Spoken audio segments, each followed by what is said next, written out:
Irena kemudian menemui dosennya dan mempresentasikan fakta-faktanya. Ia meminta izin belajar tentang Islam, dan dosennya pun memberinya izin.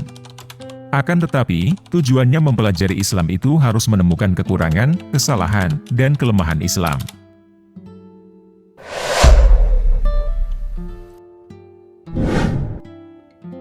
Assalamualaikum warahmatullahi wabarakatuh.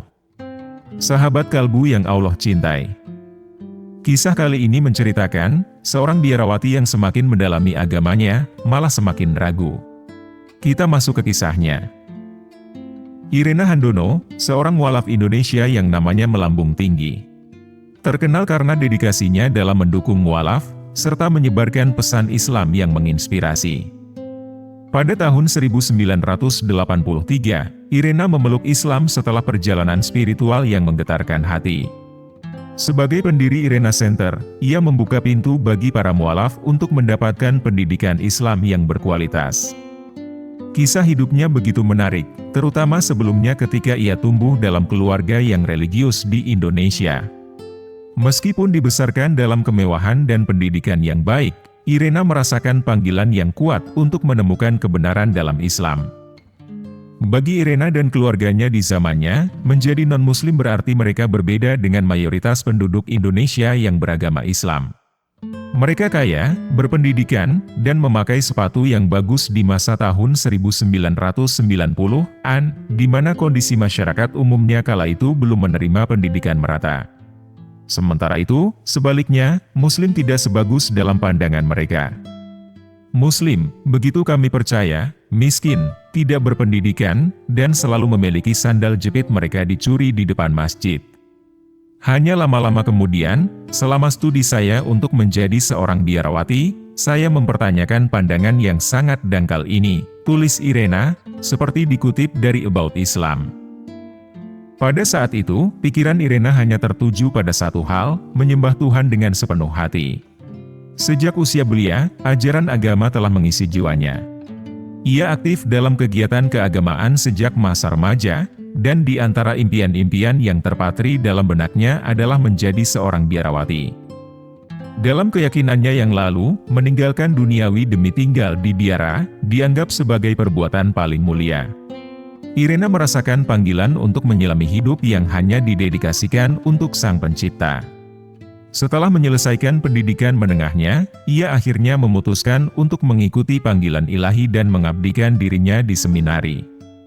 Entah bagaimana, keputusan Irena untuk mengikuti jalan sebagai seorang biarawati, menyulut kejutan bagi kedua orang tuanya. Irena adalah satu-satunya anak perempuan di antara 5 saudara, dan harapan pun mengendap dalam hati orang tua, untuk menjaga kedekatan dengan putri mereka. Namun, saat melihat tekad bulatnya, akhirnya mereka pun mendukung keputusan Irena sepenuh hati. Perjalanan Irena dalam mengawali langkahnya sebagai seorang biarawati, tak tersendat sedikit pun. Bahkan, ia dipilih untuk menjalani pelatihan khusus di luar biara. Di tempat tersebut, ia mendalami studi perbandingan agama di sebuah institut teologi filosofis. Di sini, Irena memilih untuk menekuni Islamologi sebagai fokusnya. Itulah pertama kalinya saya belajar tentang Islam, selain fakta saya lahir di negara Muslim terpadat di dunia, tuturnya. Namun, di tengah perjalanannya, ia tak terhindar dari prasangka-prasangka yang sama tentang Muslim, yang juga menghiasi komunitasnya, stereotip tentang kemiskinan, kurangnya pendidikan, bahkan ketidakberadaban. Meskipun baru berusia 20 tahun, Irena menolak untuk membenarkan prasangka-prasangka tersebut begitu saja. Ia memutuskan untuk menyelidiki dan menggali lebih dalam dengan tangan sendiri. Ketika belajar tentang negara lain, sebagian besar negara mayoritas non-Muslim, ia menemukan negara lain memiliki masalah yang sama dengan kemiskinan dan pendidikan seperti di Indonesia. Saat itu yang ia temukan serupa adalah India, Cina, Filipina, Italia, dan banyak negara di Amerika Selatan. Irena kemudian menemui dosennya dan mempresentasikan fakta-faktanya. Ia meminta izin belajar tentang Islam, dan dosennya pun memberinya izin. Akan tetapi, tujuannya mempelajari Islam itu harus menemukan kekurangan, kesalahan, dan kelemahan Islam. mulailah Irena dengan misinya. Ia mengambil Al-Quran, dan niatnya menemukan semua yang bisa ia gunakan untuk melawan Islam. Irena membuka Al-Quran dengan terjemahan dan mulai membaca. Ia baru mengetahui, Al-Quran seharusnya dibaca dari kanan ke kiri. Saat itu, yang pertama kali meraih perhatiannya, adalah surat Al-Ikhlas. Di dalamnya tersirat tentang keesaan Yang Maha Esa, Allah sebagai tempat perlindungan yang kekal, Sang Maha Pencipta yang tidak beranak dan tidak pula diperanakan, serta tidak ada yang setara dengannya. Saya kagum oleh pesan yang disampaikan dalam surat ini. Hatiku merespons dengan sepenuhnya, mengakui bahwa Tuhan adalah Esa. Bahwa Dia tidak memiliki keturunan dan tidak dilahirkan, serta tidak ada yang serupa dengannya, gumam Irena, tak bisa menyembunyikan kekagumannya. Tak lama setelah pertemuan pertamanya dengan surat Al-Ikhlas, Irena langsung mengarahkan langkahnya menuju pendeta, untuk meminta klarifikasi tentang hakikat Tuhan. Namun, ia merasa masih belum sepenuhnya memahaminya. Yang menggelitik pikirannya adalah, bagaimana mungkin Tuhan dapat bersatu dalam satu, namun memiliki tiga aspek pada saat yang sama? Pendeta itu pun memberikan penjelasan, bahwa Tuhan memang satu, namun memiliki tiga wujud atau kepribadian yang berbeda. Irena hanya bisa mendengarkan penjelasan tersebut saat itu. Namun, pada malam harinya, sesuatu mendorongnya untuk kembali membaca surat Al-Ikhlas, seperti sebuah panggilan batin yang tak dapat diabaikan. Keesokan harinya, Irena kembali menemui dosennya, mengungkapkan kesulitannya dalam memahami konsep Trinitas. Dengan penuh semangat, sang dosen menggambarkan sebuah segitiga di papan tulis, menuliskan AB sama dengan BC sama dengan CA. Dengan penuh ketegasan, ia menjelaskan bahwa meskipun segitiga itu memiliki tiga sisi yang berbeda, namun tetaplah satu. Dari situ, ia berusaha mengilustrasikan kesamaan dengan konsep Trinitas Tuhan. Namun, tidak puas dengan jawaban itu, Irena memberanikan diri bertanya apakah suatu saat Tuhan bisa saja berbentuk persegi empat dengan empat sisi. Namun, sang dosen terdiam, tidak mampu memberikan jawaban yang memuaskan. Akhirnya, ia menyarankan agar Irena menerima dogma Trinitas tersebut, meskipun tak sepenuhnya dipahami. Terima saja, cobalah untuk mencernanya. Jika Anda mempertanyakannya, Anda berdosa, kata dosennya kala itu dengan suara tegas, menciptakan dentuman keheningan dalam pikiran Irena. Namun, meski dihadapkan pada teguran tersebut, Irena masih merasa tidak mampu mencerna. Di balik tirai malam yang gelap, ia kembali membuka Al-Quran, menyelami surat Al-Ikhlas. Kata-kata yang menggambarkan keesaan Tuhan, bahwa Dia tidak beranak dan tidak pula diperanakan, semakin meresap dalam benaknya.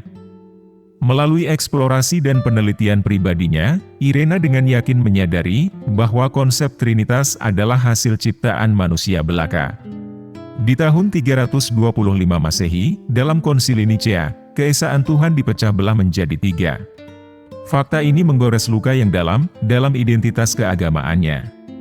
Keyakinannya bergeser, mengalami transformasi tak terduga. Namun, dibutuhkan waktu 6 tahun untuk Irena menemukan keberanian dalam mengikuti jalan keimanan yang baru sebagai seorang Muslim, dan dengan terbuka menyatakan keislamannya. Ketika ia hendak mengucapkan syahadat, seorang ulama mengajukan pertanyaan yang mempertajam kesadaran, apakah dia benar-benar siap untuk menanggung konsekuensi dari keputusannya ini? Karena menjadi mualaf mungkin mudah dilakukan, namun hidup dengan konsekuensi keimanan Islam bisa menjadi tantangan seumur hidup. Jadi, saya bersiap. Saya harus menyelamatkan diri sendiri. Dan saya harus menyelamatkan jiwaku. Saya tidak bisa sekadar hidup dalam bayang-bayang dogma-dogma yang salah, ungkap Irena dengan mantap. Dengan langkahnya yang menapaki jalan Islam, Irena merasakan kehilangan yang begitu besar, keluarga dan kekayaannya. Saat itulah ia merasa begitu sendirian. Namun, dalam kesendirian itu, keyakinannya tetap teguh. Yakin bahwa Tuhan senantiasa menyertainya. Dia adalah bentengku. Satu-satunya tempat perlindunganku, ujarnya dengan penuh keyakinan. Sebagai seorang Muslim baru, ia menyadari tanggung jawabnya. Irena mulai menjalankan sholat 5 waktu, berpuasa di bulan Ramadan, dan mengenakan jilbab sebagai bentuk ketaatan. Seperti sebelumnya, Irena mengabdikan hidupnya sepenuhnya untuk Tuhan, bukan untuk apa yang ia sebut sebagai doktrin dan dogma yang salah. Meskipun saya meninggalkan biara, sebagai seorang wanita muslim yang taat, seluruh hidup saya didedikasikan untuk Tuhan. Saya tidak perlu meninggalkan kehidupan duniawi ini untuk meraih dekat dengannya. Segala sesuatu yang saya lakukan adalah untuknya. Hidup saya adalah untuknya. Alhamdulillah, katanya dengan penuh syukur. Dan itulah kisah dari seorang biarawati yang mendapat hidayah saat ingin memperdalam ilmu agamanya. Semoga kita bisa mengambil hikmahnya, dan bisa meningkatkan keimanan kita. Wallahu a'lam bishawab. Terima kasih sudah menonton video ini sampai akhir. Jangan lupa like, komen, dan subscribe channel Ruang Kalbu. Wassalamualaikum warahmatullahi wabarakatuh.